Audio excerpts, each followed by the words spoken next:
My name is Ann Tanis, and I would like to talk about the wellness policy that has been going on with Mr. Lorenzo. And I did speak on this a couple of months ago before we started to have committee meetings. And now we just found out, I believe it was right before Easter, that a meeting was held that no parent, for whatever reason, was not able to attend.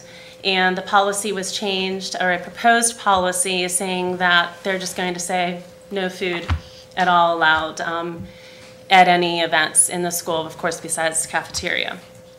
And so I just have a couple questions to raise. I'm very upset about this. One, that no parents were at this meeting and that such a policy, a proposed policy, came forward.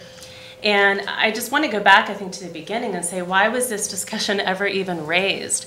Were there children at risk? Have there been any issues? I'm a Ramsey parent. I have two daughters there, 2nd and 3rd grade. And as far as I'm aware, there has never been an issue at Ramsey. It has always been an issue where if there is a child that has an allergy, that it's noted in each classroom, the parents work around that allergy, and it's always worked. In the past 3 years, neither of my children have had an allergy in either of their classrooms. So if this were an issue, if this were the policy that that the school board would adopt, it's basically saying, okay, so for all of you children that don't have any allergies, you know what, forget any food. But instead, I believe we're supposed to purchase, so I forget what all the ideas are that we're to purchase instead to have a party. But that's beside the point. I believe that one of the other ladies is going to talk about that. I just really feel that we're just making a mountain out of a molehill, really out of nothing. If this were an issue, then I could say let's really consider it. But I feel, is this something that just because maybe another district in the area is considering this, that we're doing it? Let's really look at the facts. And I see right above there, common sense district. Well, we are parents that have common sense. And the thing that I really took great offense to, these were in the minutes from the meeting on April 16th. And this was a discussion that was done by Nurse Bishop.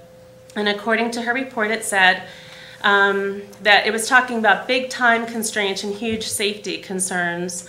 Highlight the provided feedback, suggested that we be done with food. The nurses are saying that this is taking time out of their day to look at possible food suggestions. And then the bullet point right underneath that. Also noted that the increased parental traffic in and out of the buildings further compounded safety concerns. So are you saying that I, as a parent, going into the school is a hindrance? This I take great offense to, that this is what apparently Nurse Bishop thinks about us parents going in and out. Whether or not we're taking snacks, whatever we're doing in the building, apparently we are a hindrance. So to me, there's something more behind all of this than just a food consideration. And I just really hope that we can come up with a better plan than this. We were at a point before of, okay, we're going to start looking at labels, or let's just come up with an approved list. But now we're saying let's just scrap it, and especially when not a single parent was available at that meeting. So that is what I would like to say. Thank you, Mrs. Tanis. Does anybody else want to speak to this issue specifically? My name is Adrienne Weaver. I've been here speaking about the food policy before. I just want to build on what she said a bit.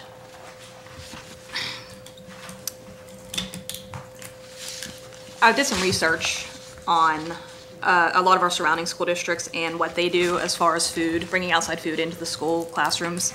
And I did about 16 to 17 different schools just in the surrounding area, and only 3 of them, which would be Trafford, Riverview, well, Penn Trafford and Riverview, have a snack list. The other schools, that would be Franklin Regency,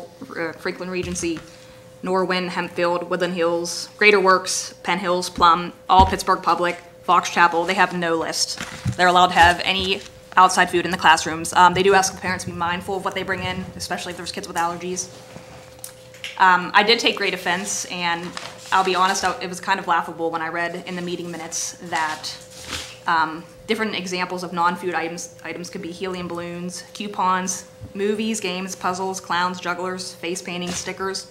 I'm not sure who would be footing the bill for that, because I can tell you now, it would not be me. It would not be our PTO. We just don't have the funds to pay for 340 balloons, 340 times or 340 games, 340 puzzles. And I did want to mention one other thing as well. I know you all know the numbers for the economically disadvantaged. It's all in the Future Ready Index. So UP's 40%, Evergreen's 63%, Cleveland Stewart is at a 31% economically disadvantaged or poverty level, Ramsey's 44%. And if you add in the middle school and the high school, that's collectively in our district about 50% of economically disadvantaged kids.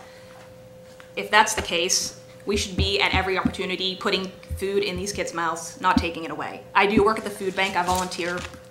I'm sorry, I get emotional about this. I volunteer at the food bank. I have 85 families that we help feed. I see the kids in those families. There's about 15 kids in our district that we feed from that food bank. If that's the case too, that we're taking away their, I just want to say that we should not be taking food away from these children at any opportunity. We should be putting it in their mouths. I know we have a backpack program at UP, and I love that. I think that's fantastic. But again, I think it'd be a huge disservice taking this policy away or taking food away and amending this policy. It's a great point, Mrs. Weaver. Thank you. Is there anyone else that wants to speak to this same issue? Mrs. Beagle? Hi, my name's Jeanette Beagle.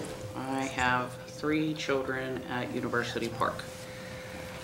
I will also say I was not able to attend the last meeting for the Health Council because I'm finishing my nursing degree, and was literally flabbergasted when I read the meeting minutes, that it provides big time constraints. Part of a job of a nurse is to make sure your children are safe. Instead of looking at the policy and looking at what could be done and trying to remedy it, like literally it could be as simple as a box with index cards separated by classroom. We put the kids' names in there that have food allergies, and when the slip comes for the approved things, we just go, we look, we compare, yes, no. It's really not difficult. I think they're making a huge mountain out of a molehill. I asked at a meeting previously how many instances of food-related reactions we've had specifically to the snacks being brought in. I don't have an answer for that. If I can get a specific answer and if there's actually an issue with it, then I'm gonna say by all means, let's not do it. But if it's literally just these snacks, that's a problem. We have allergens in our cafeteria. We serve peanut butter and jelly. We have children with celiac sensitivities that 90% of our lunch menu, they can't even eat. We have children coming in that get breakfast and take it back to the classrooms. Are we ensuring all these desks are scrubbed down because we're going with different grades? If we want to remove the unhealthy snacks, that's fine. I literally sat down yesterday with my 3 children and said, okay, when we have our holiday parties in the school, what do you guys like to do? They like to play games. We like to eat snacks. Well, what kind of snacks would you like? You know, Mom, it would be nice if we had fruit trays or veggie trays, maybe some potato chips. It's not rocket science. Kids will eat it if you put it in front of them. And I often ask, think about what gathering party do you go to that there isn't food there? What celebrations are you going to that it isn't part of it?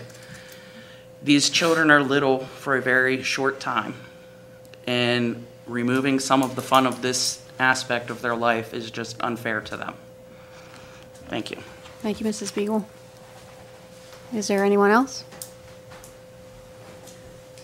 Okay, I just want to clarify too that I did see the emails that went back and forth after the meeting. Maybe Val, you want to add something because I think you were there.